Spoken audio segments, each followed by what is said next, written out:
Então, na semana passada, a gente estava conversando um pouquinho sobre questões de fé, né? E eu usei o texto de Josué 3, a travessia do Rio Jordão, né?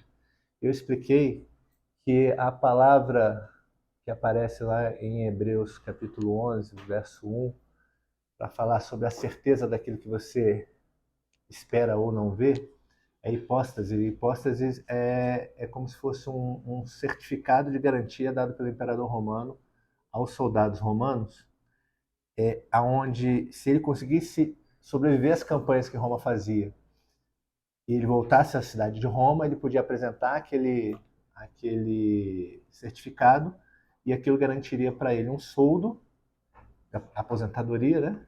E uma terra, um pedaço de terra para ele lavrar. Então, a fé retratada em Hebreus, pelo autor de Hebreus, ela não é uma fé insana, vamos dizer assim. Ela não é uma fé sem algo em que você se apegue. A gente tem uma tendência de pensar que a nossa fé ela é irracional ou ela não tem um hipótese, ela não tem um certificado, uma garantia.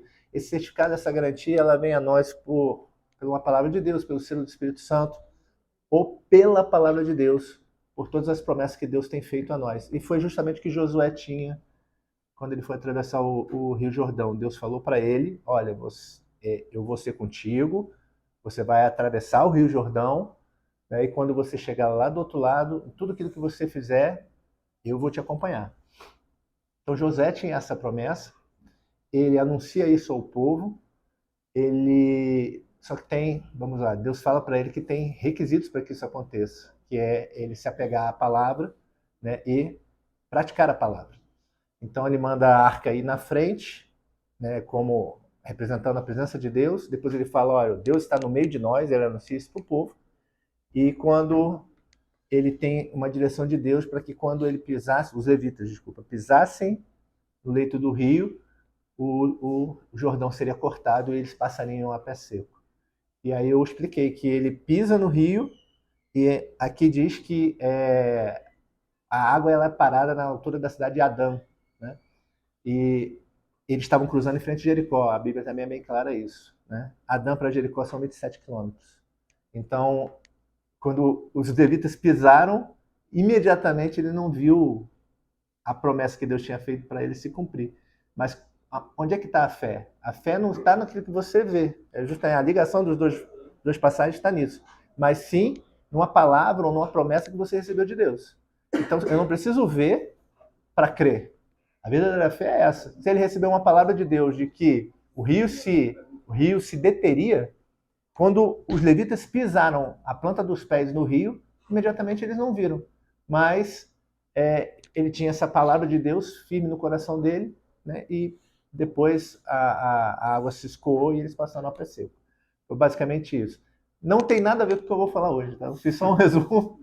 Né? Quem quiser ver com mais detalhes esse estudo, tem a gravação do lado de cá, Pierre. Isso?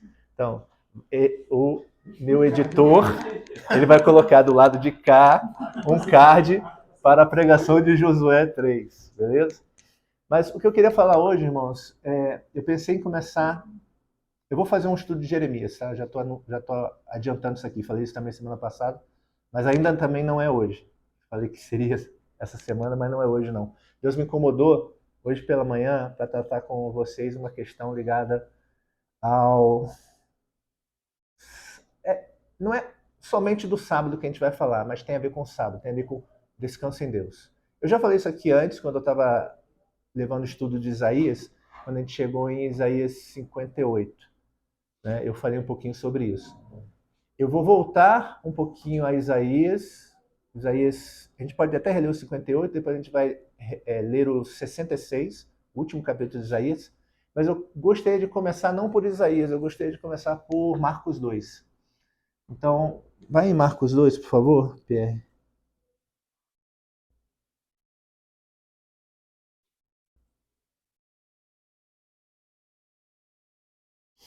Deixa eu ver aqui.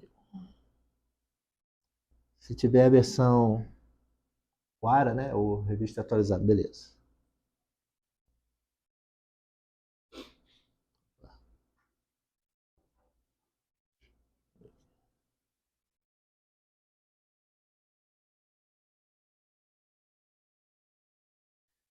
Lá embaixo, no verso. Cadê? 23. Ora, aconteceu atravessar Jesus em dia de sábado as searas e os discípulos, ao passarem, colhiam espigas. Advertiram-no os fariseus: Vê, porque fazem o que não é lícito ao sábado. Mas ele lhes respondeu: eu não vou ler todo o capítulo, tá? Toda a passagem. O que está acontecendo aqui? Os discípulos, o Jesus tinha um ministério itinerante, os discípulos estavam passando por uma plantação, eles tinham fome e eles começaram a colher espigas. Alguns fariseus observaram isso e falaram assim: olha, seus discípulos fazem o que não é lícito, eles estão colhendo espigas no sábado. E aí Jesus ele usa um acontecimento de Davi na época que ele estava sendo perseguido por Saul. Né? Ele fala assim, ó: Nunca leste o que fez Davi quando se viu em necessidade e teve fome, ele e os seus companheiros? Como entrou na casa de Deus, no templo do sumo sacerdote Abiatar, e comeu os pães da propiciação, os quais não é lícito comer, senão os sacerdotes, e deu também os que estavam com ele? Se vocês estudarem essa passagem, especificamente, é ipsis literis o que Jesus está falando. Mas o que são os pães da propiciação? Eram 12 pães que eram postos no lugar santo, não no Santo dos Santos. Né? No lugar santo, a segundo cômodo do tabernáculo, depois no templo isso foi traduzido também nessa mesma estrutura. Você entrava no pátio. O que tinha no tabernáculo? Né? Você entrava no pátio, você tinha aqui o altar de sacrifício. Depois do altar de sacrifício, você tinha uma bacia cerimonial para limpeza dos sacerdotes. Aí você tinha o lugar santo, uma cortina adornada com querubins, você entrava. Aqui do lado esquerdo você tinha o menorá, que era a única fonte de luz. O menorá é o candelabro, né?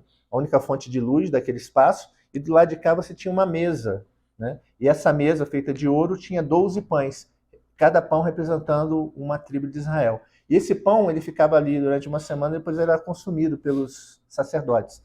Ele não era descartado e ele não era dado ao povo. Só quem comia daquilo ali eram os sacerdotes. Então por isso que ele fala assim, não era lícito comer. Só que quando Jesus está citando Davi, ele está dizendo que Davi tinha fome, chegou lá com os homens dele e pergunta se tinha o que comer. E Abiatar, que era o sacerdote, ele fala, não, só tem os pães da propiciação aqui. E é dado isso a Davi e ele reparte. Então ele está dizendo assim, olha, misericórdia, né, você se preocupar com o próximo é maior do que a parte legal que a lei impõe. É por isso que lá em 1 Samuel tem uma passagem que é muito famosa no meio evangélico, né?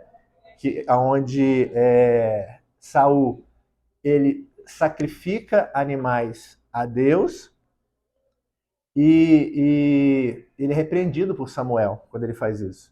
E aí ele fala, não, mas era para Deus. É basicamente isso, eu estou parafraseando. E aí Samuel fala assim, olha, Deus não está preocupado com sacrifício, ele quer obediência. Melhor você obedecer do que sacrificar. Em outro momento ele fala, olha, ele se preocupa mais com misericórdia do que com sacrifício. Então, Deus está olhando para princípios por trás de um aspecto legal, vamos dizer assim. O princípio aqui é o quê? Obediência, entrega, renúncia, preocupação com o próximo. E não simplesmente obedecer. Quando os discípulos estavam passando ali, eles tinham fome. Então, eles tomaram das espigas para comer, e Jesus usa isso e fala, mas vocês lembram do princípio? Obedecer cegamente uma lei, sem observar o princípio por trás dela, você desvirtua essa lei. É por isso que, com todo respeito a algumas denominações, por isso que alguns se apegam a ritos e formas, mas se esquecem dos princípios por trás desses ritos e formas. Aí é por isso que tem lugar que a mulher não pode usar maquiagem, que ela não pode cortar o cabelo, que ela tem que usar véu. Né? Eu não vou entrar aqui no mérito de dizer, ok, alguns, aí podia citar Romanos 14 aqui, né? Uns deixam de comer certas coisas, guardam certos dias, usam certas vestimentas, isso não está, parte da vestimenta não está em Romanos 14, tá? Mas eu estou extrapolando. Fazem certas coisas e fazem para Deus, beleza? Para Deus que faz. Então, amém. E tem outros que não fazem. Para Deus eles não fazem. Amém.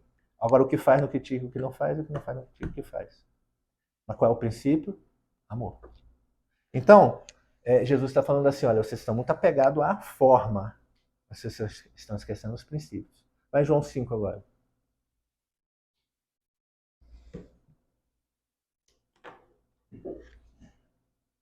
Aqui, esse aqui eu não vou ler mesmo, não, senão a gente perde muito tempo.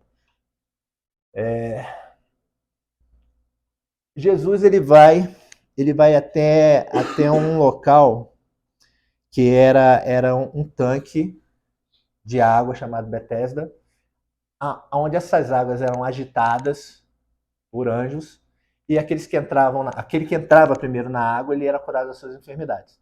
Jesus está nesse lugar. Lá tinha centenas de pessoas doentes que ficavam em torno do tanque, esperando a água ser agitada.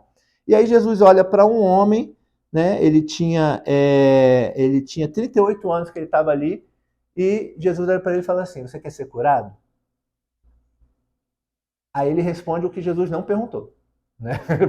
Você quer ser curado? Aí ele fala, né? Senhor, não tenho ninguém que me ponha no tanque quando a água é agitada, pois quando eu vou, desce outro antes de mim. Jesus não perguntou isso para ele. Isso aqui a gente pode discutir em um outro momento, tá? Jesus perguntou assim: você quer ser curado? Aí ele olha. Tem a ver um pouco com o que eu estou conversando aqui. Ele olha para a forma, não para a essência. Né? Na cabeça dele, qual era a forma dele ser curado? Entrar na água, né? Não, mas qual é a essência da pergunta de Jesus? Você quer ser curado?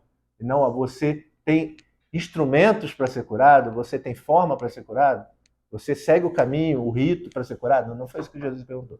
Aí Jesus fala assim: levanta, toma o teu leito e anda. Aí ele imediatamente levanta e é curado. Toma o leito, começa a andar. Aí os fariseus observam isso. Os fariseus, pessoal, eles tinham, além do costume de seguir aquilo que claramente era normatizado pela lei de Moisés sobre o sábado, eles tinham em torno de 43 descrições de trabalhos que não poderiam ser feitos no sábado. Como é que os fariseus trabalharam? A lei de Moisés é muito vaga. O que é trabalhar e o que não é trabalhar? Então vamos começar a normatizar aqui. A gente faz isso, né, Marcelo? A gente pega assim, onde que eu acho que a Bíblia não é muito plena, não é muito completa? Eu vou complementar aqui no meu estatuto da minha instituição religiosa. Entendeu? A gente costuma fazer isso. Então vou normatizar aqui. Então você não pode fazer isso, você não pode fazer aquilo, você não pode usar isso, não pode usar aquilo. Ou seja, a gente cria um formalístico evangélico dizendo assim, olha, se você seguir todo esse formalismo evangélico aqui, né, você é de Deus. Se você não segue isso aqui, você não é de Deus. Beleza. Ali eles faziam a mesma coisa. Eles colocavam umas certas regras e não carregar o leito era uma das regras. Quer dizer, não é lícito carregar o leito. Né? Não, mas teve um homem que veio aqui e me curou. Ele falou para eu carregar meu leito. Tipo assim, e andar. Aí eles começaram a ficar preocupados. Mas quem é esse homem, né? Quem é esse homem que pede para você ir contra a lei, né?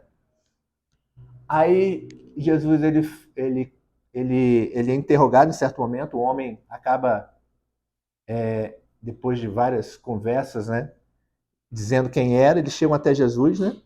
E aí Jesus, está aqui no verso 16, e os judeus perseguiam Jesus porque fazia essas coisas no sábado, curar. Mas ele, Jesus, lhes disse, meu pai trabalha até agora, e eu trabalho também. Lá no Marcos 2 que a gente leu, eu propositalmente não falei o final da passagem, onde Jesus, quando ele começa a ser questionado, ele fala assim, olha, o sábado não é feito, desculpa, o homem não é feito para o sábado, mas o sábado para o homem. Então ele fala, portanto, o filho do homem é também senhor do sábado. Aqui ele está dizendo, ele joga um outro princípio, ele fala, meu pai trabalha até agora, e eu também. Irmãos, onde é que eu quero chegar com esse princípio de conversa? O que é descansar no sábado? Se eu perguntasse assim, intuitivamente, você diria o quê? Descansar em Deus, né? Hã? Descansar em Deus. Confiar que. É não fazer o quê? Não trabalhar. Intuitivamente é não trabalhar. Mas não é esse o caso. Jesus está falando assim, olha, meu pai trabalha até agora e eu também. Mas Jesus ele não feriu nenhum mandamento da lei. Então, guardar o sábado não é não trabalhar. A questão aqui é o seguinte, irmãos. Vamos lá em Gênesis 1.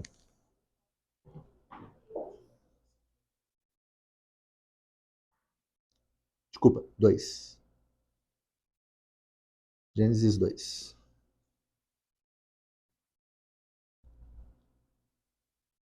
Assim, pois, foram acabados os céus e a terra e todo o seu exército. E havendo Deus terminado no dia 7º a sua obra, que fizera, descansou nesse dia de toda a sua obra que tinha feito. E abençoou Deus o dia 7º e o santificou, porque nele descansou de toda a obra, como o Criador fizera. Deus se cansa? Então, descanso não é privação de cansaço. Ou seja, não é, ok, eu vou dar a mim mesmo o alívio do meu cansaço. Né? O descanso em Deus, olhando para o que Cristo começou a ensinar ali, tem muito mais a ver com uma atitude em relação ao próximo e ao ambiente que você está, do que em relação a você mesmo. Quando ele fala assim, olha, o Deus não fez o homem para o sábado, mas fez o sábado para o homem. A gente pode ter uma certa tendência a pensar assim, olha, Deus fez isso para que você pense em você. Né? Olha, pense em você. Só que qual é o princípio que Jesus está explorando, tanto em Marcos 2 como em João 5? Né? Olha, eu fiz essas coisas não pensando em mim, eu fiz pensando em quem? No próximo. Lembra que eu estava falando há dois estudos atrás sobre o resumo da lei? O resumo da lei, quando ele fala o maior mandamento é amar a Deus sobre todas as coisas. Né? Aí o segundo é semelhante a esse, ama o próximo como a ti mesmo. Aí ele fala, esse mandamento, aí ele fala que é um. Quando Jesus fala ali, esses dois são um. E esse um é o quê? Amor. Então ele está dizendo o quê? A expressão do amor a Deus é a expressão de amor ao próximo. Você ama a Deus amando o próximo. Então, quando você olha isso daqui, a expressão do descanso, ele não pode se descolar disso, porque Jesus está colocando isso, na verdade, todas as vezes que ele é confrontado em relação ao sábado, é uma questão relacional. Sempre ele está fazendo alguma coisa para o próximo, se vocês pararem para observar. E nunca ele está fazendo uma coisa para si. Então, quando você olha aqui, ó, agora sim, vamos entrar em Isaías 58.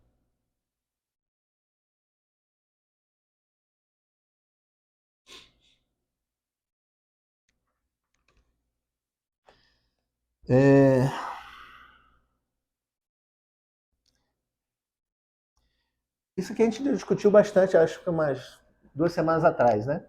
Que que Isaías está falando algo que Deus colocou no coração dele para transmitir ao povo, falando assim, olha, vocês estão questionando a Deus porque Deus não ouve as suas orações, porque os seus jejuns não dão o retorno que vocês esperam. Ah, eu jejuo, mas Deus não faz. Eu oro e Deus não me ouve.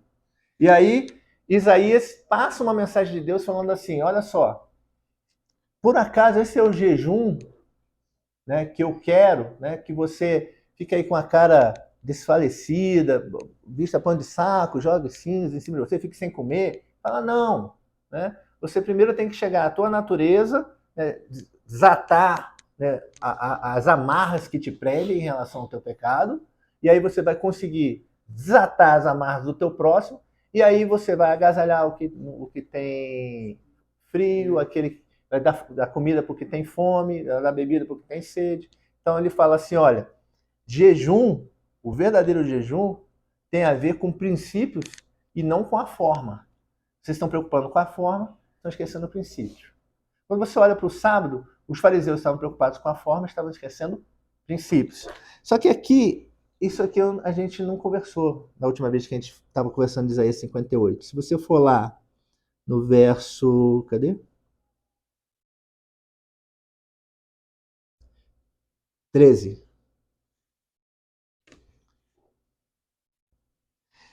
Se desviares o pé de profanar o sábado, de cuidar dos teus próprios interesses. Percebem aí a ligação que eu estou tentando mostrar e deixar claro para vocês? Ele fala assim, olha, se você não profanar o sábado, guardando os seus próprios interesses, ou seja, pensando só em você, né, fechado, achando que você está num processo de santificação, que você não precisa se preocupar com o teu irmão que está ao lado e todos aqueles que estão à sua volta, né? e de cuidar dos teus próprios interesses no meu santo dia, se chamares ao sábado deleitoso, o santo dia do Senhor, digno de honra, e o honrares, não seguindo os teus caminhos, ou seja, pensando só em você, não pretendendo fazer a tua própria vontade, nem falando palavras vãs, então te deleitarás no Senhor. Lembra que no Isaías 55, abre aí o 55.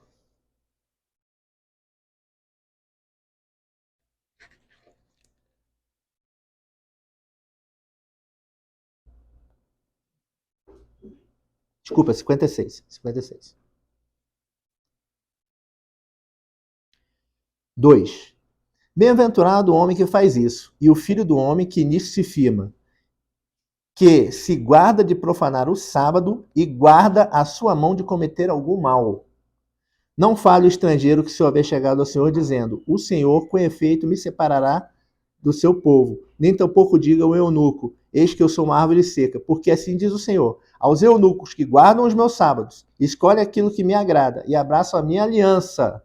Darei da minha casa, de dentro dos meus muros, um memorial e um nome melhor do que os filhos e filhas. Um nome eterno darei a cada um deles, que nunca se apagará. Aos estrangeiros que se chegam ao Senhor para o servirem, para o amarem em nome do Senhor, sendo desse modo servos seus, sim, todos os que guardam o sábado, não o profanando, e abraçam a minha aliança, também os levarei ao meu santo monte e os alegrarei na minha casa de oração. Os seus holocaustos, os seus sacrifícios serão aceitos no meu altar, porque a minha casa será chamada casa de oração de todos os povos. Se for um pouco mais embaixo, vocês vão ver, ele continua falando do sábado, guardar o sábado. Ele coloca em mesmo pé de igualdade alguns princípios e ele usa o sábado para ilustrar isso. Se a gente for em Isaías 40.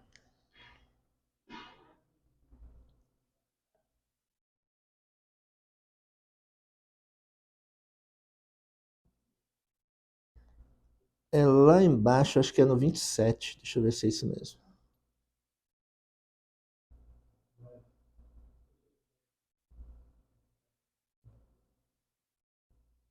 Não, não é o 27, não. É o 29. Faz forte ao cansado e multiplica as forças ao que não tem nenhum vigor. Os jovens se cansam e se fadigam, e os moços de exaustam caem. Mas os que esperam no Senhor renovam as suas forças, sobem com asas como águias, correm e não se cansam, caminham e não se fadigam. Irmãos, por que eu estou usando todas essas passagens? É onde que eu quero chegar.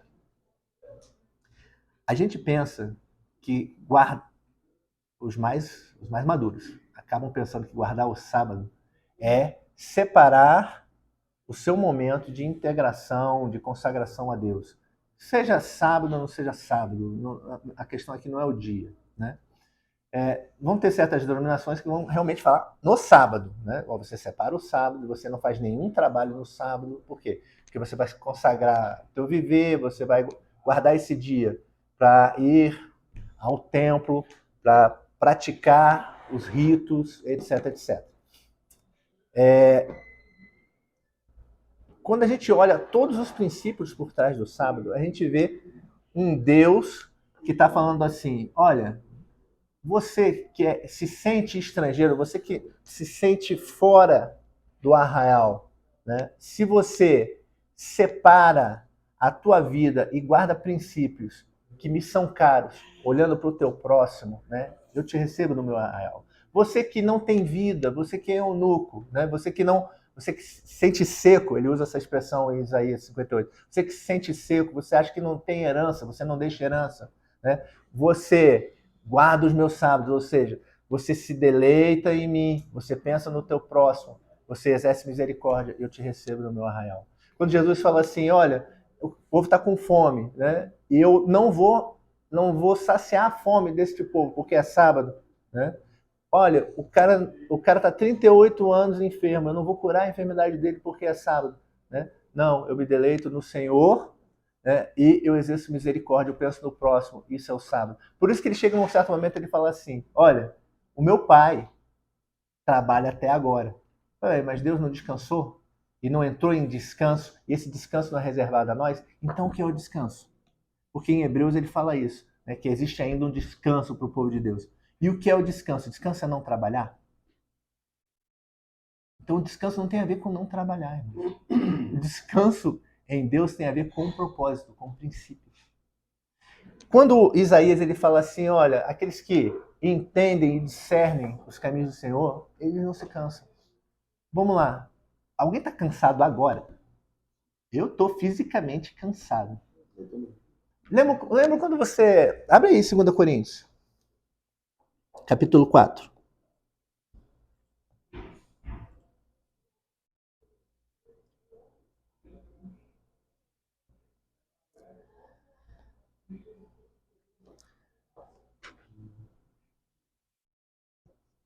No verso 1 ele fala assim, pelo que tendo esse ministério... Que ministério? Paulo está falando do ministério dos apóstolos. E basicamente ele está também defendendo o ministério dele. Ele fala assim, pelo que, tendo esse ministério, segundo a misericórdia que nos foi dada, não desfalecemos. Pelo contrário, rejeitamos as coisas que, por vergonhosas, se ocultam, não andando com astúcia nem adulterando a palavra de Deus. Antes nos recomendamos a consciência de todo homem na presença de Deus pela manifestação da verdade.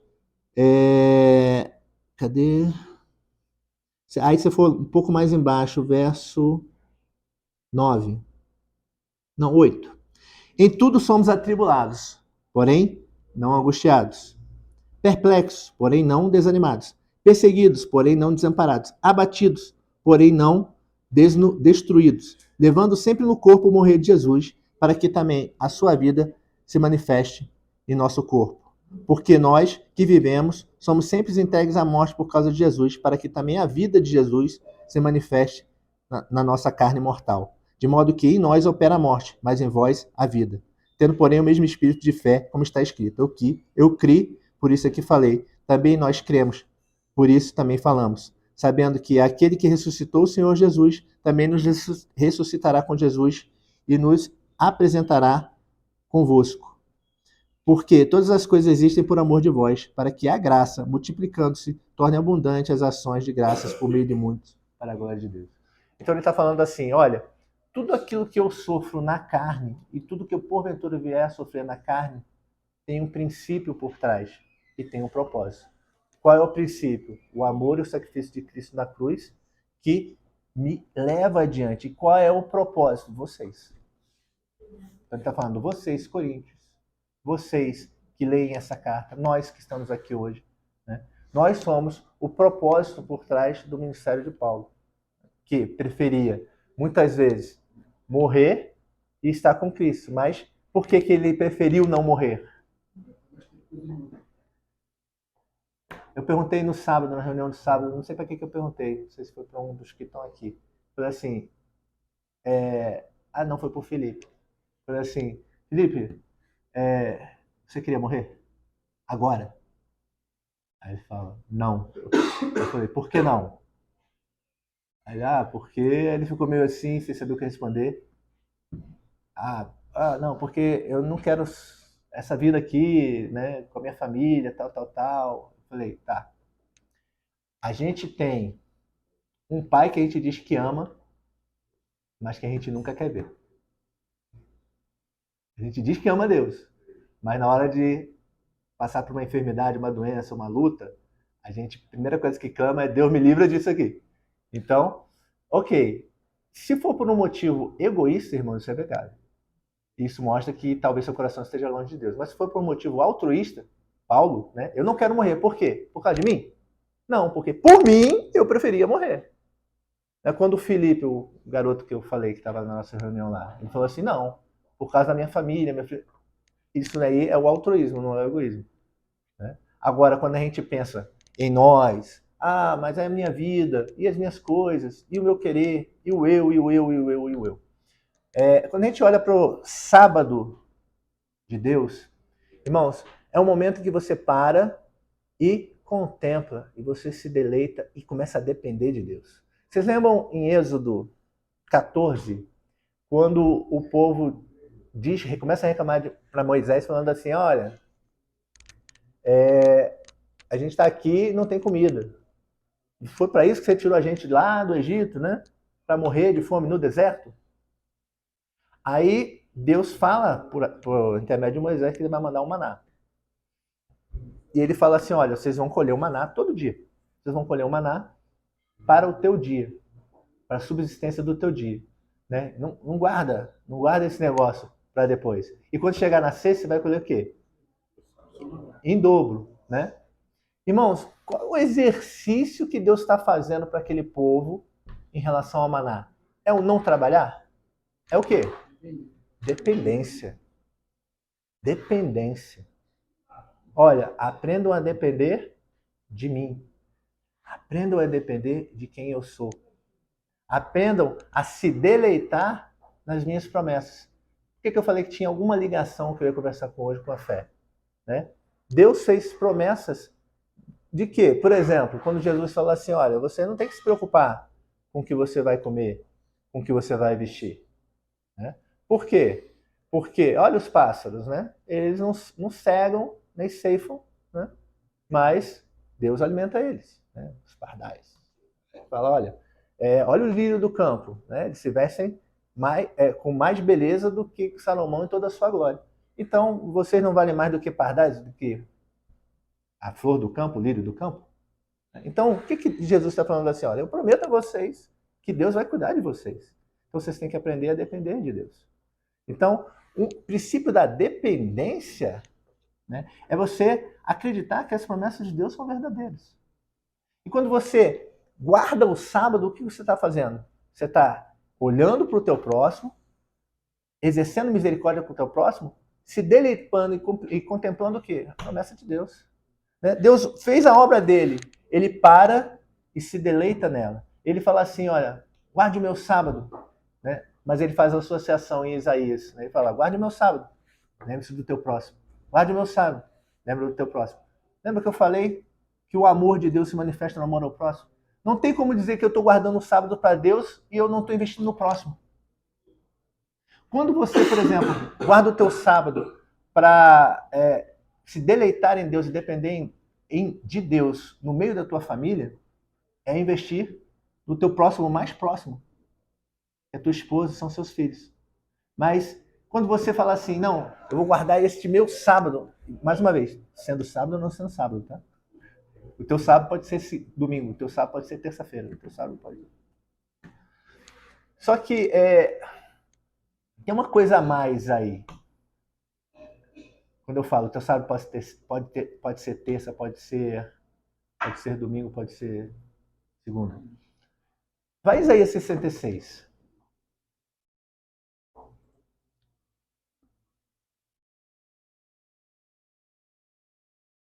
Quando o autor de Hebreus ele fala que tem um sábado, um descanso reservado para o povo de Deus, a gente pensa, é quando eu chegar na glória, né? Por quê? Porque eu estou pensando que as tribulações desta vida aqui são a razão da minha fadiga. Fadiga ou não fadiga, irmãos, não é importante para Deus. Deleite ou não deleite, dependência ou não dependência, isso faz diferença no teu relacionamento com Deus. Então, o descanso em Deus não é que ele vai te livrar da tribulação quando você estiver na glória. Né? Aí a gente pensa, então eu não posso ter esse descanso hoje. Em Isaías 66, ele fala assim, olha, qual o princípio que eu quero deixar para vocês como... Vai lá no final mesmo. Nos últimos versos. No 22. Porque como os novos céus e a nova terra que hei de fazer estarão diante de mim, diz o Senhor, assim há de estar a vossa posteridade e vosso nome. E será de uma festa de lua nova a outra, e de um sábado a outro, virá toda a carne adorar perante mim, diz o Senhor. Ele está falando assim, olha, o fim que eu tenho para vocês é a estatura do varão perfeito. É a plenitude da conformidade de quem? De Cristo, Efésios 2. Então ele está falando assim, o que eu quero de vocês? Eu quero um povo que me adore em espírito e em verdade. João 4, ele falando para a mulher samaritana. E o que é adorar em espírito e em verdade?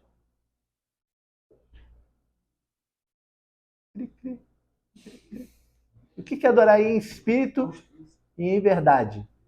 Né? Em verdade, vamos lá, eu consigo ver a adoração em espírito.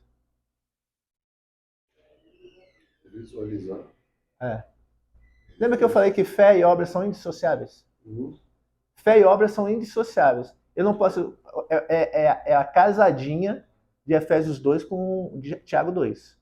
Ele está falando assim, olha, você diz que tem fé, mas isso não redunda em algo, a tua fé ela é morta. Então, é uma discussão esquizofrênica eu começar a discutir aqui fé e obras. Por que é esquizofrênica? Porque é o seguinte, Martins está caindo do precipício. Aí eu estendo a mão e seguro ele. E puxei ele para cá.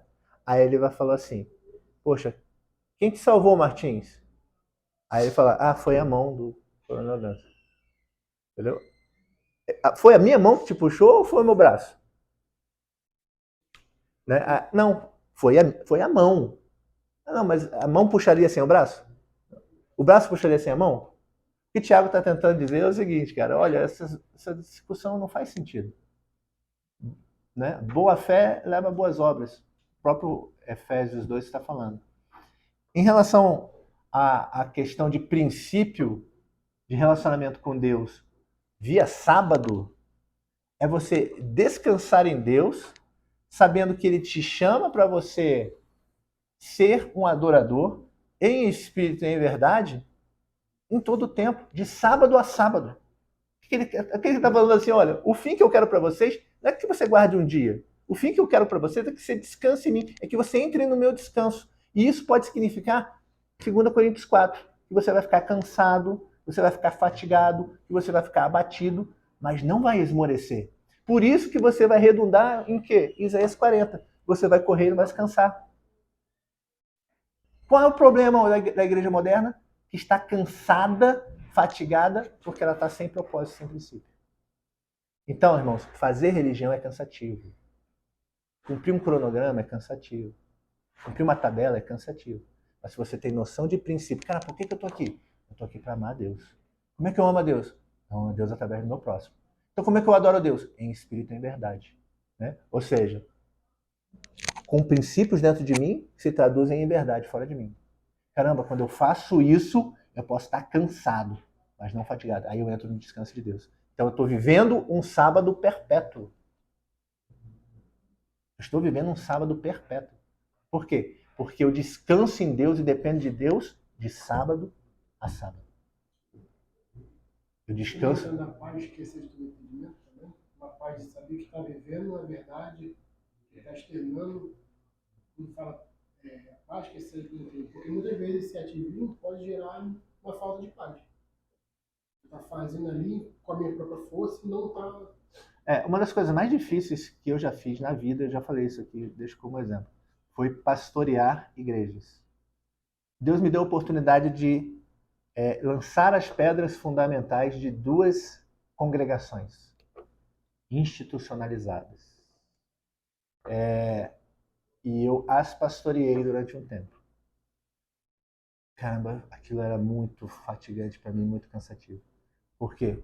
Porque eu não tinha discernido ainda que eu não tinha o chamado, o dom de Efésios 4, o dom pastoral de Efésios 4. Eu tinha o dom de ensino de Efésios 4, que alguns chamam de mestre, mas não o pastoral. O que não quer dizer que eu não possa me mover no pastoreio. Mas nitidamente, por exemplo, eu vejo pessoas como o Rodrigo, que talvez vai assistir esse vídeo, que tem um chamado pastoral, mas ele não foi ordenado. Assim como eu conheço pessoas ordenadas que não têm um chamado pastoral. E porque ele recebeu um título, ele se obriga a se mover em algo para o qual ele não tem chamado. E aí isso é cansativo, porque ele está fora do propósito. É como se eu pegasse um motor de mobilete. Ainda existe mobilete? Ou eu sou tão velho assim? Não. Como se você pegasse um motor de mobilete e botasse ele para rodar numa Harley Davidson. Entendeu? Que é muito pesada e não foi feito para aquilo. Vai rodar. Vai rodar. Mas vai durar o quanto deveria? Vai render o quanto deveria? Ou seja, ele não dura o tempo que deveria, não atinge o propósito que deveria, porque está fora de propósito. Quando Deus vai distribuir os talentos, é a mesma coisa. Ele dá uns, ele dá um, a um ele dá 1, a outro ele dá 5, a outro ele dá 10. Quando ele volta para cobrar, ele não fala assim, você não fez o teu 1 virar 10, não? Não. Tanto que quando ele olha o de 5 e o de 10, ele fala, ok, o de 10 devolveu outros 10, o de 5 deu 5. E o que ele esperava do de 1? e devolvesse mais um. Né? Por quê? Porque ele quer saber se você está dentro do propósito, do desígnio que ele te deu. Às vezes, Deus te deu uma pessoa para discipular, meu irmão. Enquanto para outra ele deu 12. Ah, então que discipula um vale mais do que discipula 12? De forma alguma. Né? Então, para encerrar, porque já deu os 30. A questão do sábado, meus irmãos, é você aprender a depender de Deus. Você viu que eu liguei várias passagens, né? Isaías 40, 2 Coríntios 4, tudo dentro do mesmo propósito, né? Descanse em Deus. Descansar em Deus é crer nas suas promessas e depender dele. E ao depender dele, tem um senso de propósito voltado para o amor a Deus através do amor ao próximo. E aí exerce a misericórdia. Que aí você vai entender como é que aquelas passagens e a experiência de Cristo funcionam. Amém? Ficou claro? Alguém ficou com alguma dúvida?